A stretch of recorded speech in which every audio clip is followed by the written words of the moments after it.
Yes, yes, yes. We need to talk. We really do. The very first parent-teachers conference of the school year. The very first virtual official parent-teachers conference of the school year. Yeah, we need to talk. Let's chop it up real quick. Real quick. Not gonna hold you too long. But we gotta talk. Lit lovers, welcome back to my channel, Crown Brown Books with your girl T.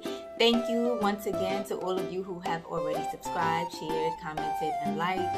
Remember, continue to do so. Tell a friend to tell a friend. Tell your neighbor, tell a stranger, tell your coworker, even tell a hater that everything's lit over here at Crown Brown Books. So, as you heard in the preview, we need to talk. Yes, we have to have a little chit-chat. I'm gonna chop it up real quick. But before we get into some tips and some findings, I want to check in with you all. How are you all doing? How was your week? What's going on with you? I know this was a very busy week for me. The world is in a frenzy. Everything is crazy. New York weather is out of control. Sunday, Monday, Tuesday, we were all bundled up. I was ready to pull out the hats, the scarves, the gloves, everything. And now, Wednesday, Thursday, Friday, Saturday, we're in 70 plus degrees. So yeah, everything is like all over the place between the voting, elections, the weather, work.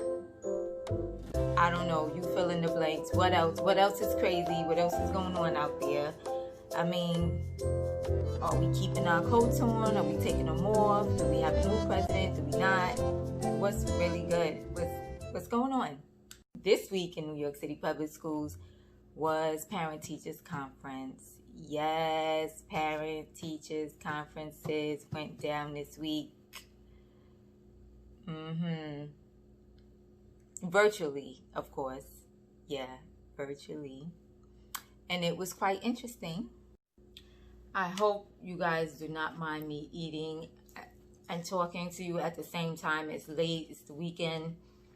It's like minutes to 11 or after 11, I don't know. But don't mind, just if you have something to snack on, just join me.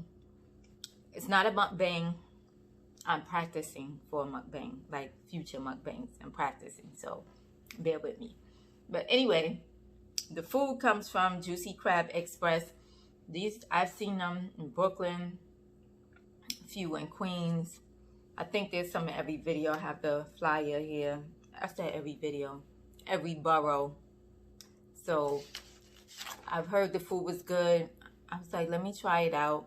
Normally, I either go to Bed-Stuy Fish Fry or I'll do my own seafood boil. But I bought from this place, Juicy King Crab Express. Let me show you. This is my plate. I have lobster tails, some crab legs, French fries, fried shrimp. They do not have scallops. How do they not have scallops? Like, scallops? They have everything else but scallops. But so far, food is tasty. It's all right. It's not better than shaking crab, but it's good. It's doable. Let's get down to business. So, I want to give kudos, a shout out, a round of applause, pat on the back to all the parents out there who are doing their thing. You are monitoring your child or your relative while they are learning every day, whether it's blended or fully remote. Shout out to you. Please keep doing what you're doing. It makes the process easier. So we're going to talk about our very first virtual parent-teachers conference. Because remember when we went fully remote, when the pandemic was high, we didn't have parent-teachers conference because it was supposed to have been in March. And remember, March was when we shut down and all that other stuff. So now this is the very first, the very initial for the new school year. For me, it was okay. I have minor complaints, but I won't complain because things could always be worse. Of course, conferencing with the parents, we're giving them updates, but technically, number one, the kids have only been in school for about 4 weeks. Remember, they didn't start back in the building until September 29th. We are the first week in November. We don't really have much data to go on. Enough to speak to and to share, but to really give a grade within 4 weeks is really unfair to the kids. It's unfair to us. However, we do the best we can. We share what we have.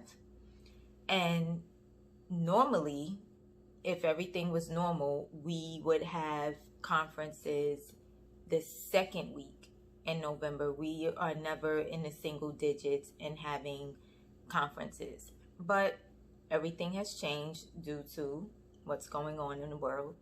There's 10 students that I have, 10, just 10. I see them in the building twice a week and online, of course, 3 days a week. Out of the 10, I speak to about, I want to say 7 parents, at least every other day, if not every day. So it's like, all right, what am I really going to tell them that's new? Parents, can y'all just step it up a little bit? Just a little bit, like work with us. We need you all to work with us. This is your child. If no one else cares or invests in your child, it has to be you.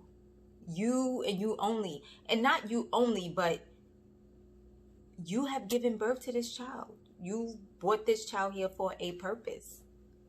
So don't let this child's purpose go to waste. Whatever the child's purpose may be, you have to pour into this child. It's not all going to happen in school. So most of the parents, they're very receptive. Of course, you have those that want to give a little pushback. And this is where things go left. Like, real left. One parent, oh, I know my child is lazy. My child doesn't want to do anything. That's the way my child is at home. I tell my child to get up. My child is still in the bed.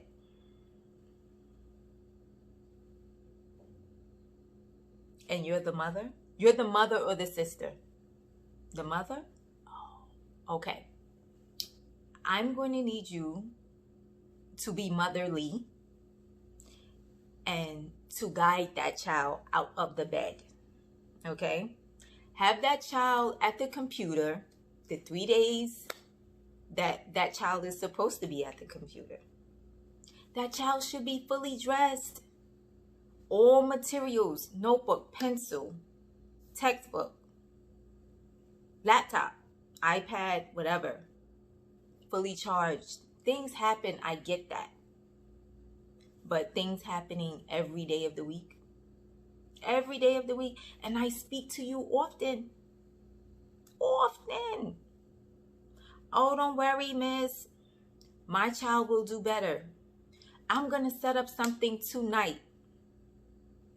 You won't have to worry about my child not wanting to physically do work. The child will verbally do, the child will give all the answers in the world. But when it's time to do the independent work, homework, projects, your child doesn't produce. And I don't like that. I don't like feeling like I'm wasting my time. And I don't like for parents to play with my time nor my job.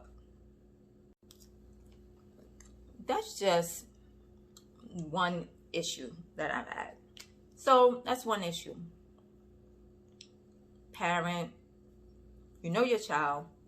Another parent, yeah, I know I have to do better. I got to get a real system going. I have to find someone more responsible to watch my child because the person who's watching them, they're playing all the time. You're not the only person who says the child is playing with the adult. They're on TikTok when the child should be at the computer. The child is now in 4th grade, reading on a 1st grade level, but is on TikTok. And I can see everything in the background. The child is on TikTok, enjoying their self. You know this.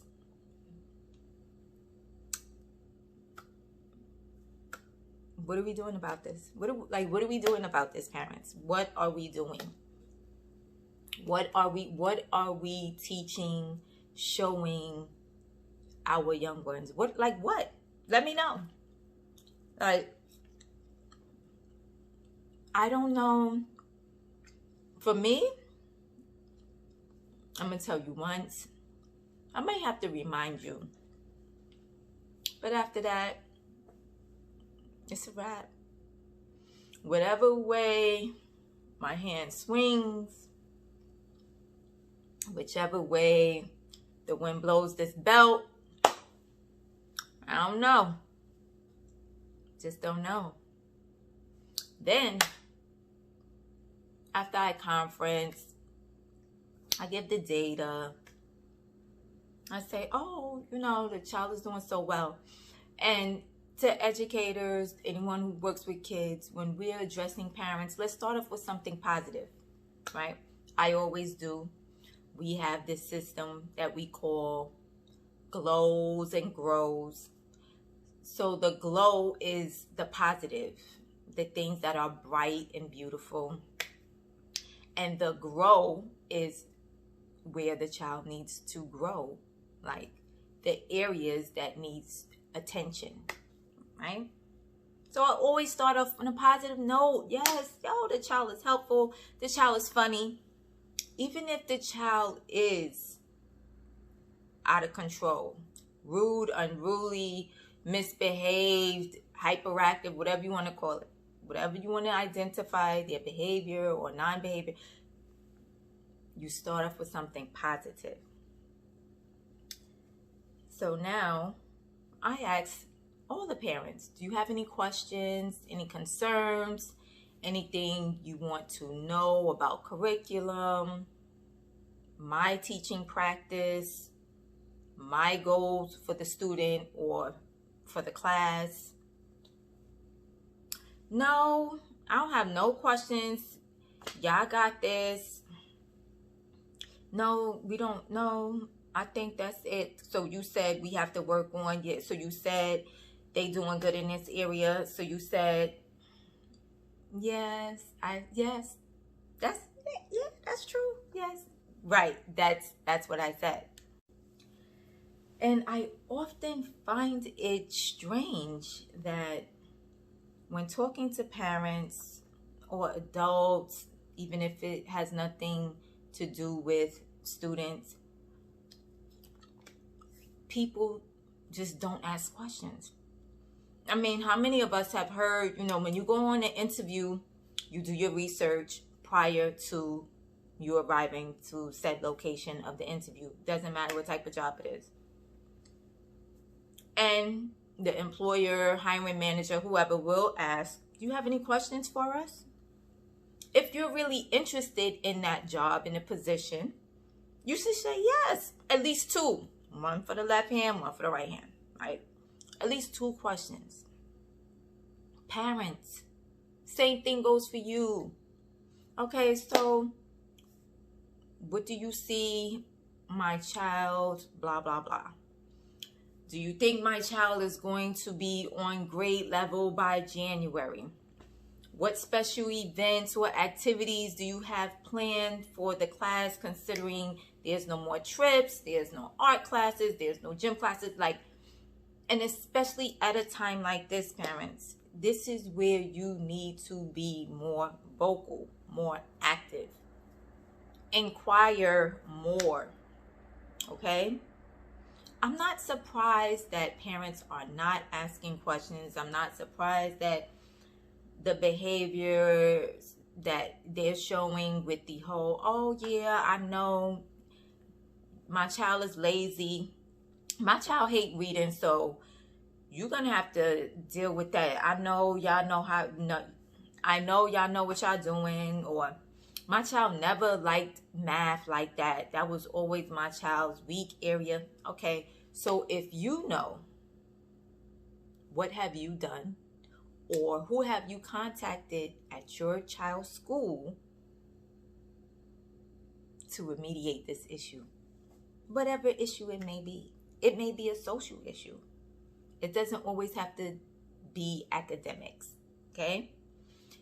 So at a time like this where everything is so limited because of the pandemic, we have to be more active. We have to be more proactive. We have to be more involved. We have to ask questions, like put some interest on it, put some love on it, put some attention on it, meaning it's your child's education.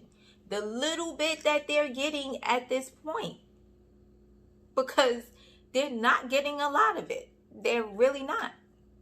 I mean, unless your child is blessed to be in a good school, in a well-developed district. With that being said, trust, no bashing, no shaming. I just feel a lot of parents at this point in time, you can do better. You should do better. For those of you who are on it, thumbs up. It's never too late. We just started the school year. So I'm going to give you 5 quick tips, a handful, 5.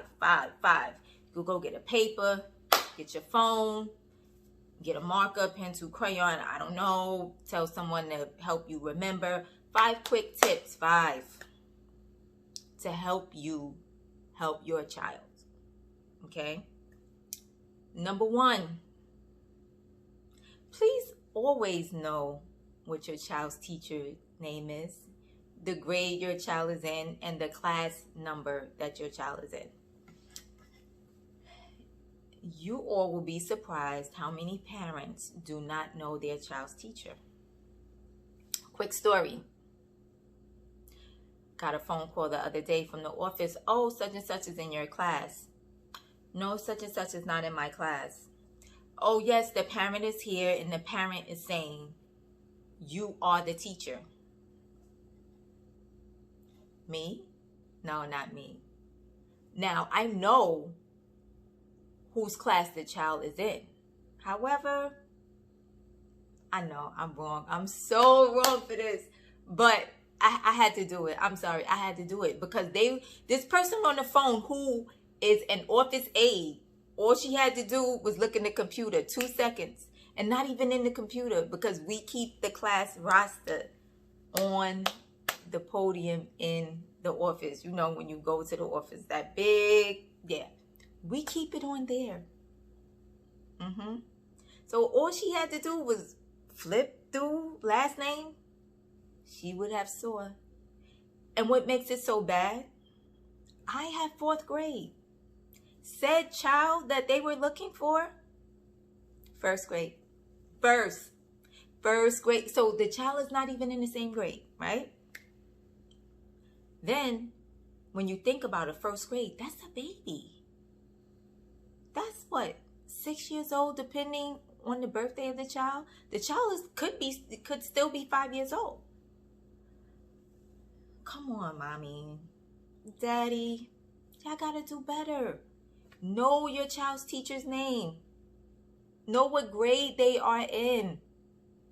Know the class. Like, yes, my child, such and such is their teacher, class 1-11, whatever.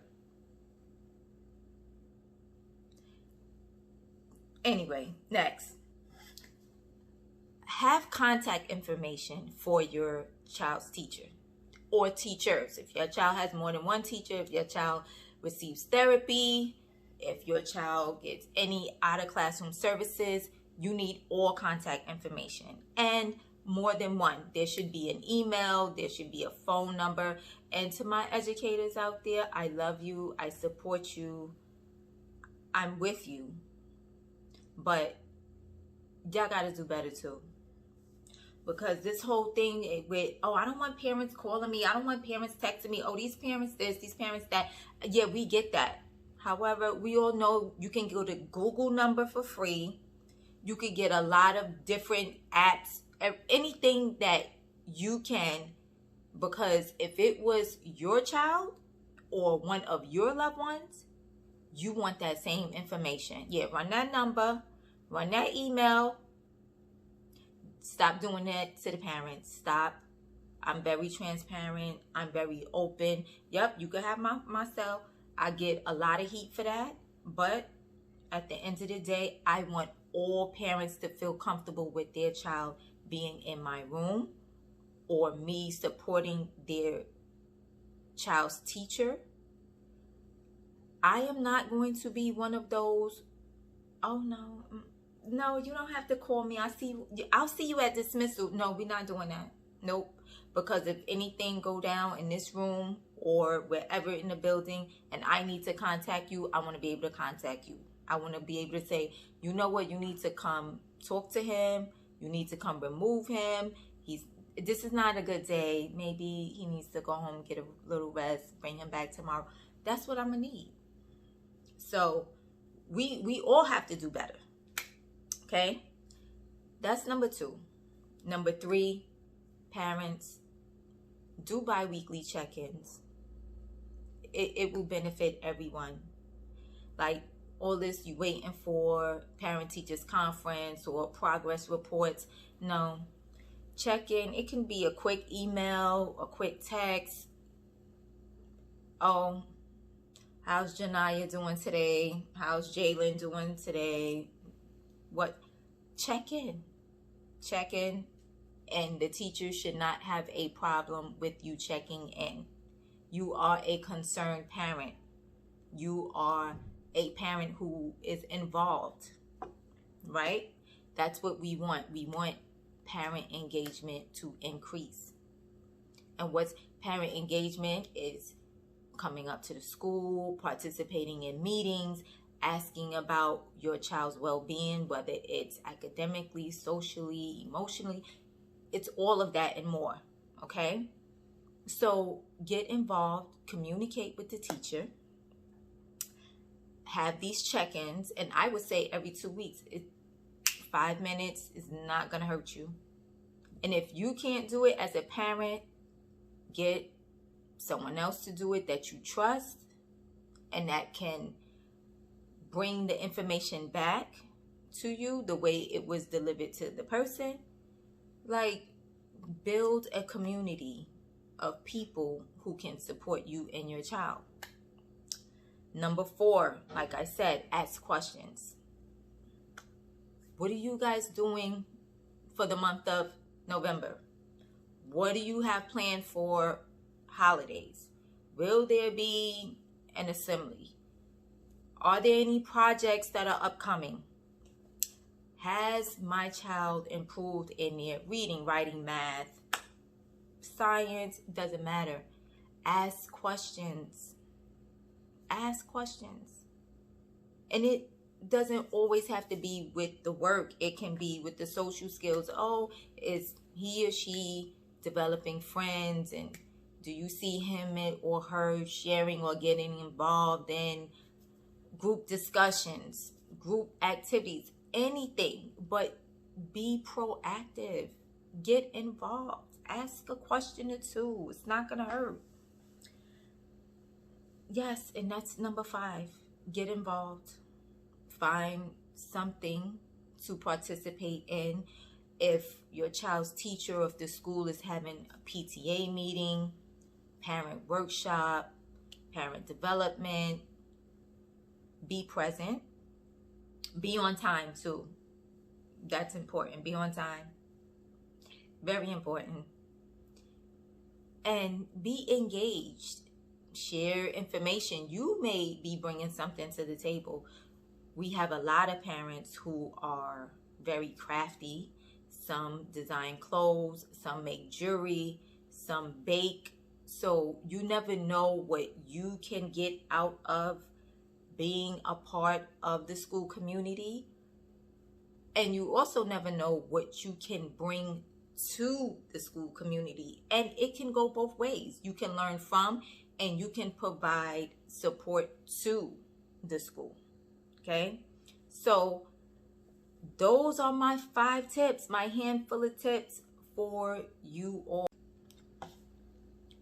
And these tips are not just for elementary students. No. These tips from 3K all the way to high school, 12th grade.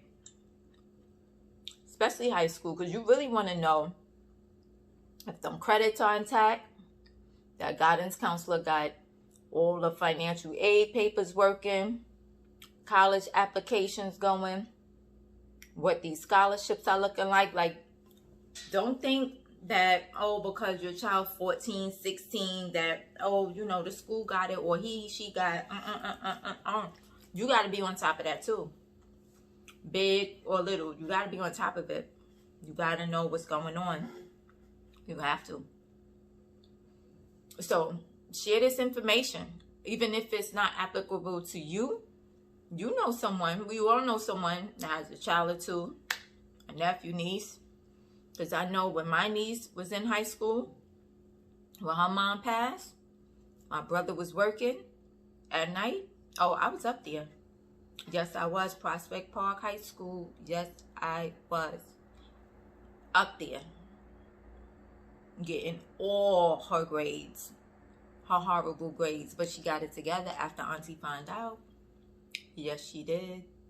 So, it takes a village. It really does. Not one parent can do it all. And again, this is no bashing. This is no shaming. This is just some findings and some tips. That's it. If you have any questions, my info is in the description box. Hit me up. Let me know. I'll do my best to answer, to support, to help, to guide you. If I can't help you, I will try to find someone who can. Drop down in the comments and let me know how your child's virtual parent-teachers conference was. What were some findings, concerns that you may have? Let's share. Let's talk about it. Let's open up. That's what this platform is for. And shout out to, again, the parents who are on it. 2 parents that I spoke to last night about, you know, some concerns I started to see with their child. Very next day, I saw a change quickly. One parent with a lazy child, it was worse the next day. Worse. The next day was remote learning. The child sat there from 8:50. The child comes on late every day. Comes on late, doesn't say good morning. I have to call the child's name repeatedly. Sat there from about 8:50 till about 11 something. Did no work. No work. But yet, not even 24 hours prior, mom said, oh, I'm on it. I'm not playing with my child anymore. That's what she told me. But I saw it different. However, I have faith in them. I have hopes. So in a nutshell, that was my first parent-teachers conference in 9 years. Yeah, 9 years. Because I've been out of the classroom doing multiple other things. AIS, pushing, RTI, library teacher, coach for the past 5 years. So, yeah, it's been a good while since I have done a real parent-teachers conference. But it was a good one. Can't really complain. Like I said, I won't complain. Now, it's the weekend. I have a lot going on. And Remember, I'm running a book club. I'm also in a book club. And this is Crown Brown Books, so there's always a special moment for a book. So this is the book club that I'm in. This is what we're reading. So the author, Isabel Wilkinson, Oprah has been promoting this book on her book club. It's a very popular book. It's been out for a few months. I have a long way to go before completing it. And my goal was to get most of it completed this weekend. However, these people called Scorpios, Scorpio season, they have me tied up, like really tied up. They want to be big like Virgos, you know, they want to be like us wonderful Virgos. They're all in my schedule between birthday parties, brunches, sipping paints. Shout out to Stacy, I love you. Yeah, just everything. And to top it off, I have a baby shower to go to next week, during the week, not next weekend, during the week. Yeah, so they're keeping me from completing some of my books. I'm going to need you guys to pipe down, do a little less celebrating. You know, it's getting cold. Well, it's nice this weekend and this week, but it's going to be cold soon. So just relax, you know, just wait. Again, drop down in the comments. Let me know how your child's parent-teachers conference was. How you think the teacher made the conference. Was it easy going? Was it difficult? I mean, let me know. That's what we're here for, right? So, don't forget, share, tell a friend and tell a friend, tell your neighbor, tell your coworker, tell a stranger, even tell a hater. We don't care. We want them to join us, right? The goal is to get 100 subscribers by December, okay? 100 by December. So every day, make it your business to tell somebody, oh, you know what? I've been on this channel, good content, subscribe, let them share, and so forth. That's how you do it. That's it. That's it. Quick 1-2 share, and we good. Anyway, enjoy your weekend. Let me know again how your parent-teachers conferences went. Be safe, and I'll see you in the next video.